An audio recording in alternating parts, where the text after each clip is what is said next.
naman siya. So, 1,000. Kasi yung friend namin, pumunta sila nung December. Pumunta sila ng Jasper, naka-train. Sabi ko, magkano yan, Tita So? Magkano 500 lang daw. Okay. Not bad. Sabi ko, okay. Ang bayan. Ang ganda ng dinadaanan nila.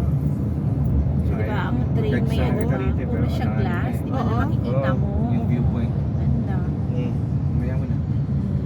May maganda pa pala dyan. Maya mo na. Wala na. Pero dito na sa right side para makan yung video ng bundok. They gave get a picture of the mountain here.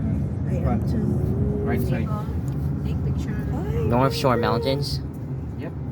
Dami pa palang Wow, ang daming snow. Yun yung viewpoint. Viewpoint ng area na yun. Fallen rocks. Dito ka na era kasi. Fallen rocks. Sige na. Hanapan kita sa makilala kong physiotherapist na kagaya ng life marks. Sabi mo, ayaw mo doon. Ayoko na magkay Navarro.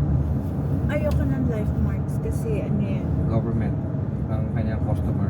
Yeah, patayan yan. Di ba standard naman ang rate niyan? Ang alin? Ang rate nila? Hindi. Among all physiotherapists? No. Ay, hindi. Mas mataas pag private.